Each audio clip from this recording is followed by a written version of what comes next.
In this video, I'm going to show you how I mix for worship using the Tascam Sonicview 24. This mixing console and multi-track recorder is packed with a ton of powerful features for a church audio environment. This video is pretty in-depth. I'm going to be covering how you can route audio, process audio, how to use effects and buses to create a really solid mix for both in-person and your church's live stream. And because the video is a bit lengthier, check out the chapter markers on the playhead below so you can quickly scrub to the section that interests you most. My name is Jake Goslin with Churchfront, helping you lead gospel-centered and tech-savvy worship.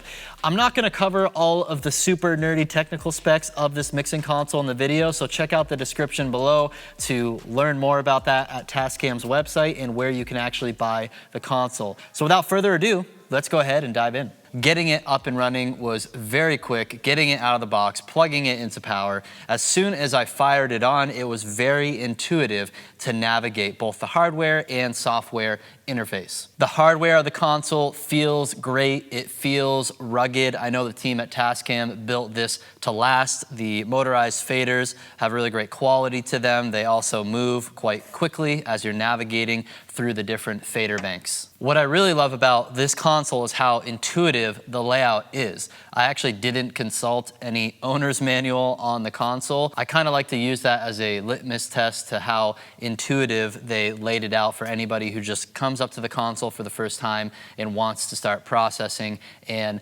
mixing. So it just made a ton of sense, from a fader level, the buttons to be able to easily select whatever channel I want to look at. And then up here on the three screens, we've got our different processing that we can alter. So the way I like to have this console laid out is I select the channel and you could see a vocal channel. I've got a de-esser, I've got a compressor, and I've got an EQ. The scribble strips are also great. You've got the little lights here that can change color, and then the scribble strips are also nice and large, so I can see the icons and the names of my channels very clearly. The little dial encoders that we have here above our mute buttons, they will be assigned to different aspects of the user interface here of the screen.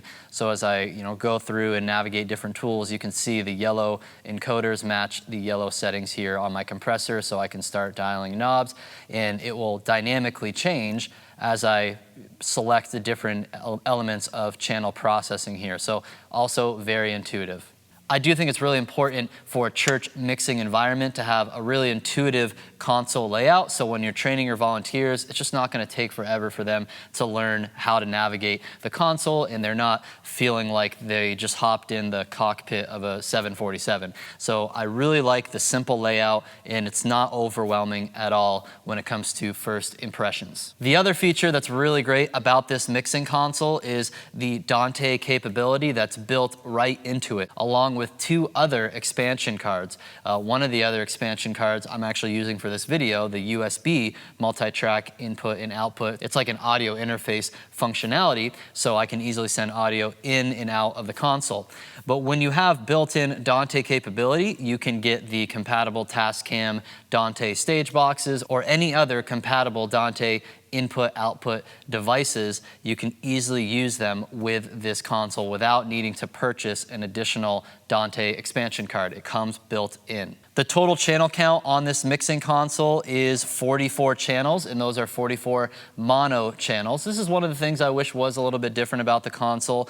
If I have a stereo keyboard or stereo tracks, I like it when you can sum, two mono sources into just one stereo channel. Of course, you can still link channels, and the console is going to go ahead and automatically consolidate the dual mono inputs into one fader for you to make it nice and convenient, and then it will just disable the next fader that we have right here. But that's not a big deal, because when we get into custom layers, you can really lay this out however you want, and you can move around the faders very easily. It's important to consider the difference between the Sonicview 24, that's this mixing console, then there is the Sonicview 16. So we've got 8, 16, 24 faders here on this mixing console. If you get the Sonicview 16, basically you're gonna remove this section of the console, so then you would have a total of 16 faders. And the 24 and 16 not only refer to the amount of faders that you have on the control surface, but also to the preamps that are on the back of the console itself. I know in a lot of church environments, your preamps are usually going to be on stage with a digital stage box. And again, you can check out the stage box that Tascam has available and compatible with this console. But maybe you want to have your input and output still available at the tech booth, right where you are going to be using this Sonicview mixing console. So you'll have that flexibility too, just using the inputs and outputs on the back of the console. Tascam packed a ton of powerful DSP into this console. So what does that mean?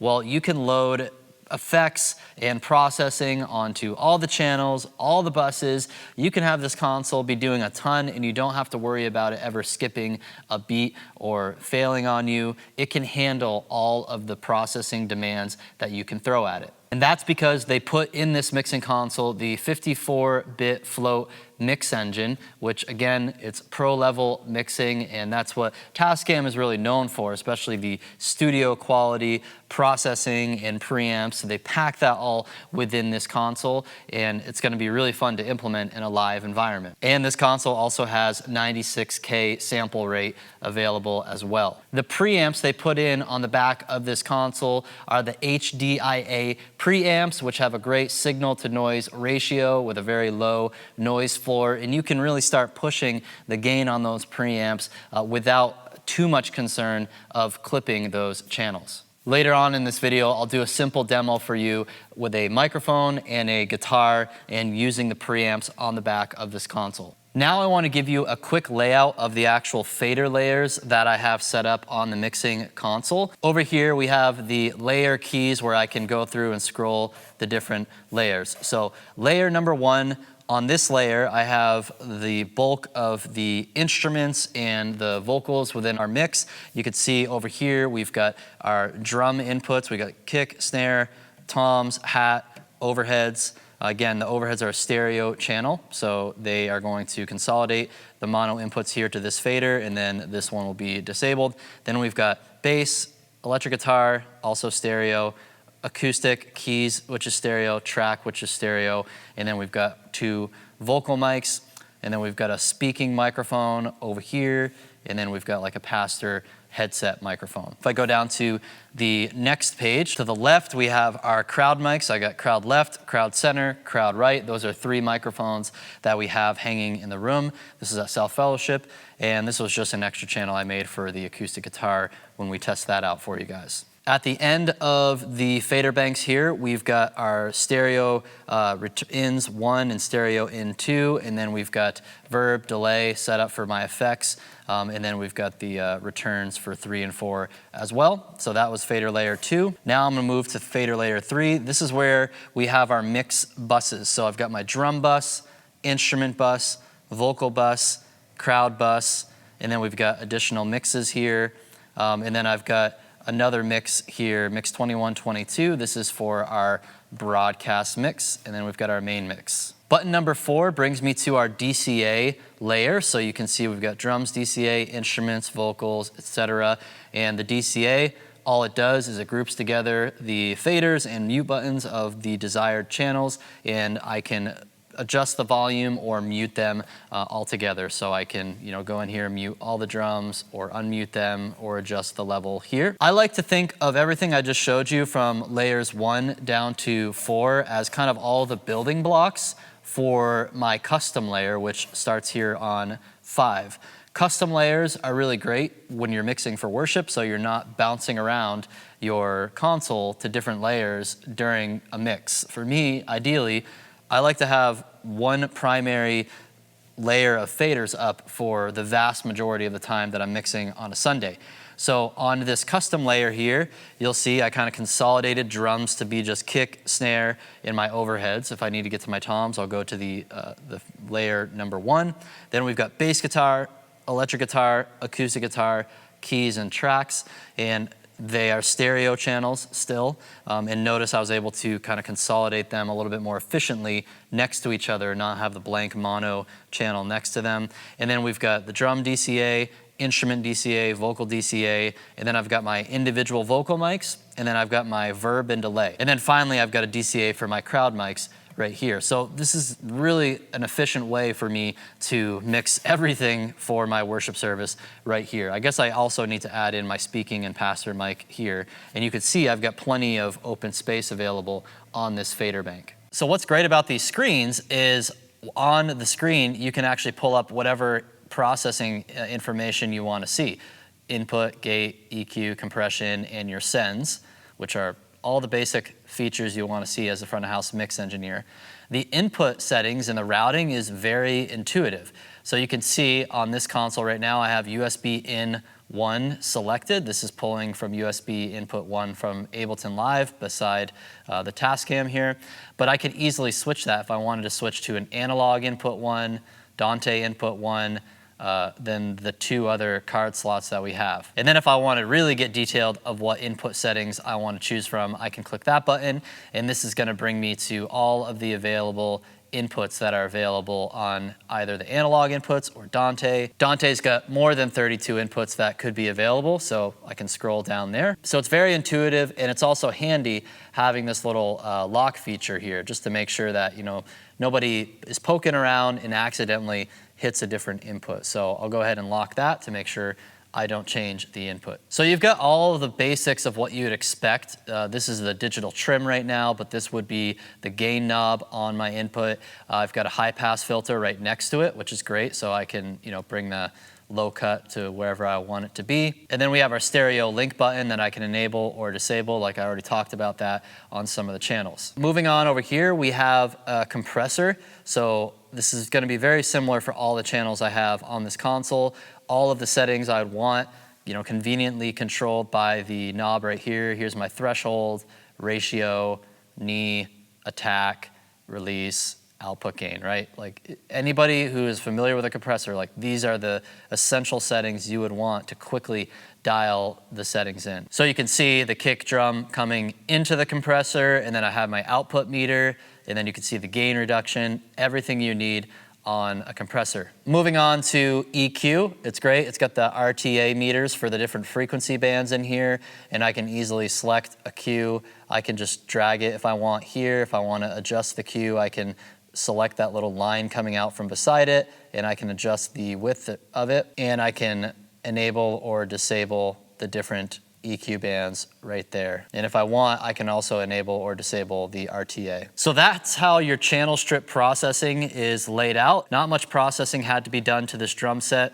Also the same for our bass and our electric guitars. Another really cool feature about the 3 screens on this console is you can toggle between whether or not you see the 3 screens displaying information for one channel or 3 different channels simultaneously. And the way you can toggle that is with the full screen button on top of the screens. The other thing I want to point out on the mixing console is the send feature here. So this is where, from an channel level, I can tell it what bus I want it to go to by assigning it to a bus right here. So right now, you can see I've got the electric guitar selected, and it is enabled to go to the instrument bus. I could disable it there.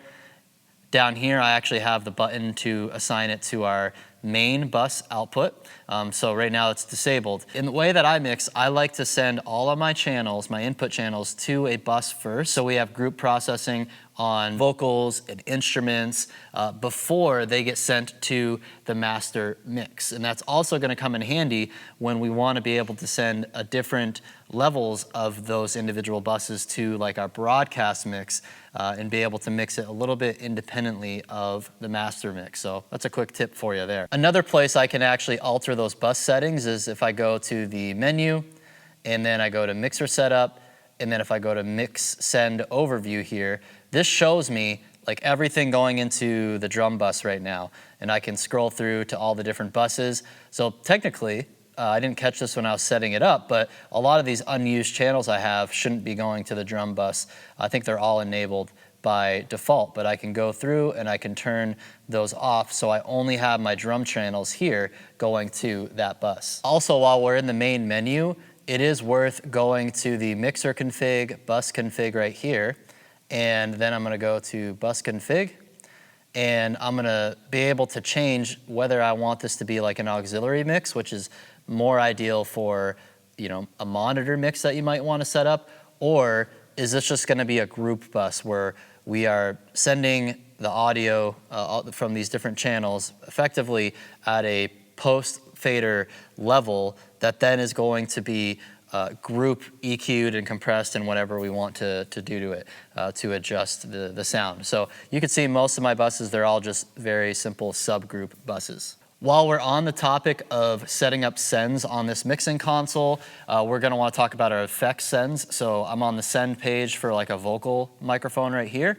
And the bottom 4 squares, these are for the effects racks on the console. So here I can easily disable or enable verb for the vocal mic, what's being sent from the vocal mic to the reverb effect, and then I can use the encoder here to make those fine adjustments. If I press down on the encoder, it'll go quicker in how it adjusts how much level is being sent. Or if I just turn it normally, you can feel it clicking and it has a much more fine-tuning effect to the adjustment. And then finally, we have our pan control for a channel. So it's easy to, again, push down. It can be nice and quick the way I want to pan something, or I can just do it with fine precision. One more thing I really like on the channel processing setup here is that over here on the first screen, under the settings here where you'll usually find a noise gate on other channels, like if I go to like my acoustic guitar, it defaults to gate setting. But for my vocalist, I wanna have a de-esser. Usually I prefer having that be the first plugin. You can actually change the type of dynamic processing effect that it is, whether it's a gate, expander, or a de-esser. So I really like how they have the de-esser included in the channel strip processing there as an option, so I can then adjust the de-esser settings, and that helps take out the harsh S's. So when I'm mixing like a vocal channel, this is what it's gonna look like for me, is having a de-esser, compression, and my EQ. Those are the 3 main processing effects I want to be able to see as a front of house engineer on a vocalist. Here's a quick walkthrough of the effects rack that I have set up on this console. So we've got plate reverb, that's my first effect, and if I were to go over to the second one, I'll have stereo delay right here. It's really cool because with the delay, I can actually assign the tempo to a user key that's on the console here, so I can tap out the tempo. So I've got the effect itself, and then I've got, on the next screen here, we've got EQ for that effect. So I really like to take out a lot of the low muddiness and the high harshness on my reverb. And then finally over here, we've got the sends for that effect, and I'm sending it to our main mix right here. So I'll demo for you what this will sound like in the mix. 'Cause all that I have is a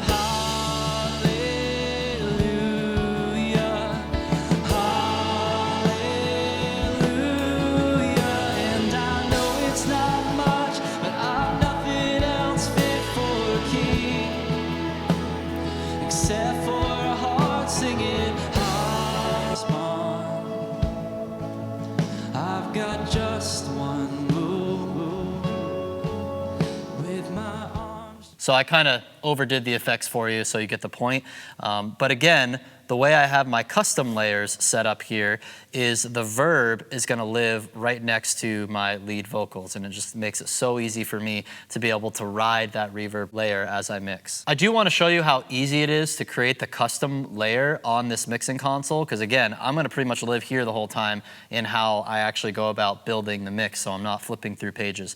So I'm gonna go ahead and go to the menu, and then I'm gonna go ahead and go to the front panel setup, and then I'm gonna go to layer, master fader. On this first tab, it's called layer key setup. This is where we can actually assign a particular arrangement of channels to the different layer keys that are on the console itself. So these buttons right here align with these layer keys that are right here, and they're numbered 1 through 7. So you'll see that the first layer has our kind of traditional layout with channels 1 through 24, and the next one is 25 through 40, stereo in, effects return, and then mix 1 through 2, our buses, and then our main left, right, out, and then DCAs.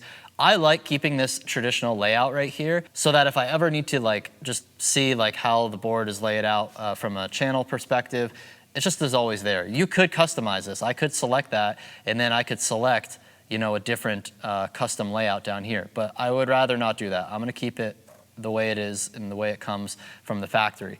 So then down here, I have custom 1 assigned to layer key 5. So I'll go to custom layer setup here, and then I'll make sure I'm on custom 1.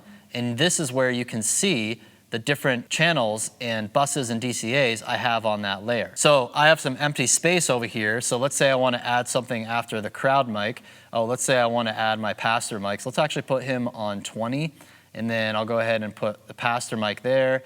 And then for speaking, I'll put him on 22. I'll press apply. So now when I go down to the faders, you'll see we've got the pastor and the speaking microphones right here on the custom layer. So we finally arrived at the fun part where we get to put all of this together and we can actually build the mix. So let's go ahead and I'll just play some music back for you and I'll build the entire mix. I'll bring up my DCAs so you can hear everything as I bring them up individually. So the DCAs are up.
And here's a mix where we have a female lead vocalist, my wonderful wife.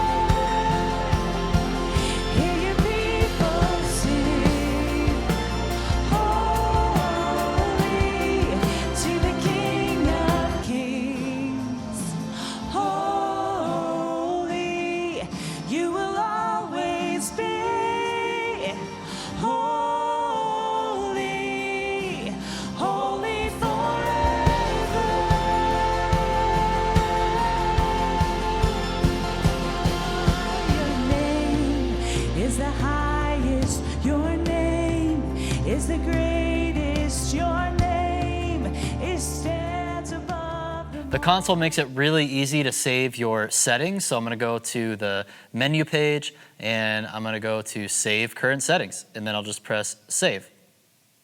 Awesome. And then if I wanted to, I could actually, create a new scene and I could store it as something else. We'll call this virtual worship there.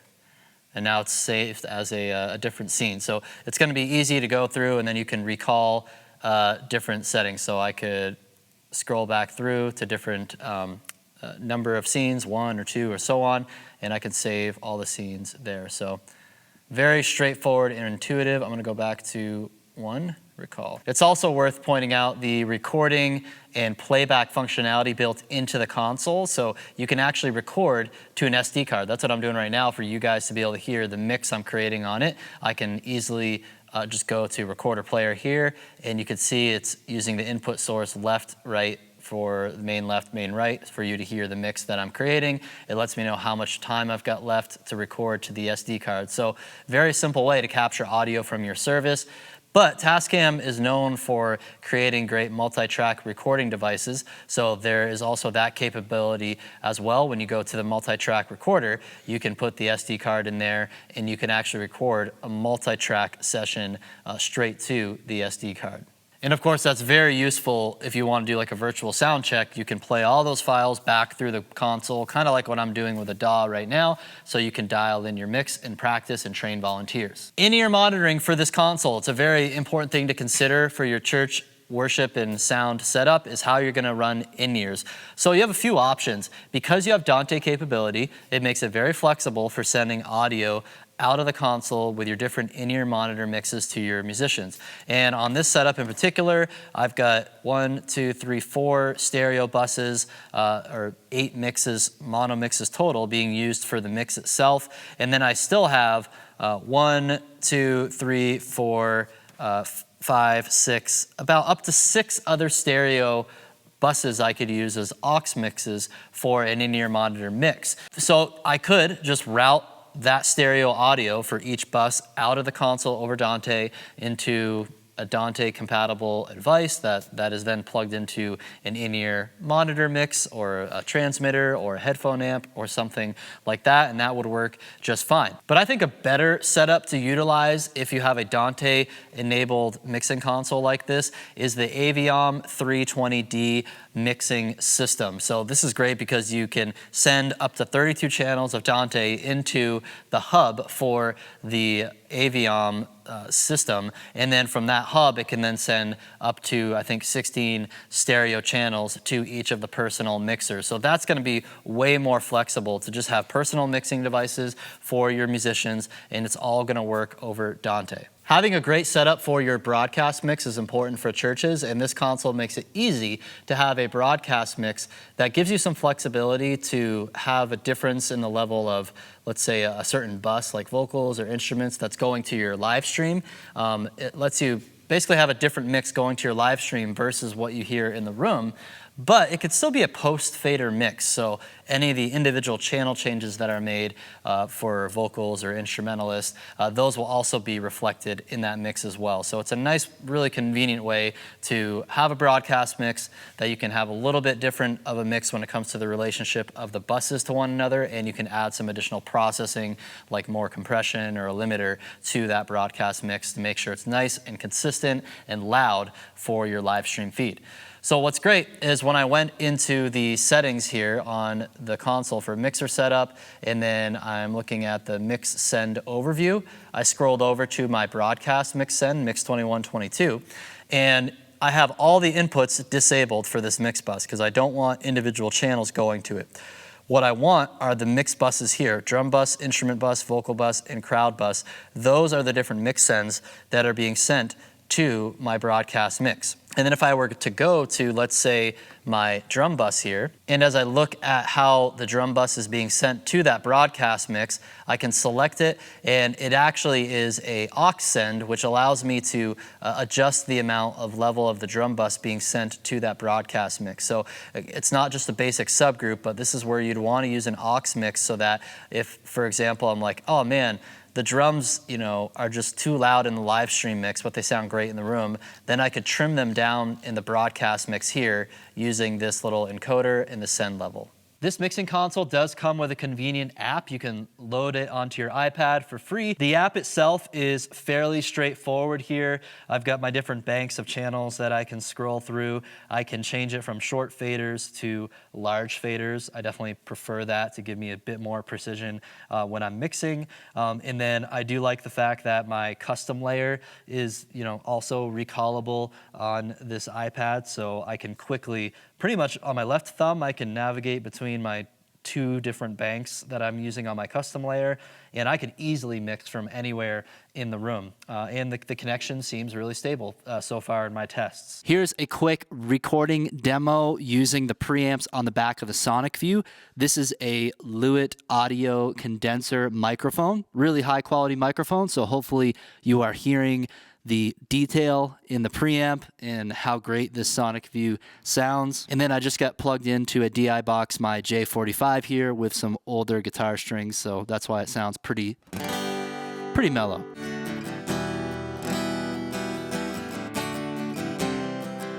Let his praise arise, Christ be magnified in me, singing, oh, Christ be magnified, from the altar of my life.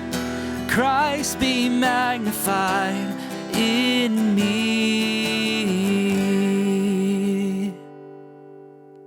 And I just had some basic EQ and compression on both the vocal and guitar. That is the demo of the preamps on the Sonicview. What are things I wish were different about this console? The number one thing that I notice is sometimes the precision of the touchscreen can be a little lacking. I feel like I can, I'm clicking around, and of course it probably won't show it here. But, okay, like I meant to hit the GEQ button here, but I actually hit the full screen button. So sometimes it might also have to do with kind of like the viewing angle that you're at and how you're approaching the console. But the touchscreen is something I wish was a little bit more dialed in on the precision, because you know how frustrating it can be sometimes if you're like poking around and it's not actually selecting the thing you want.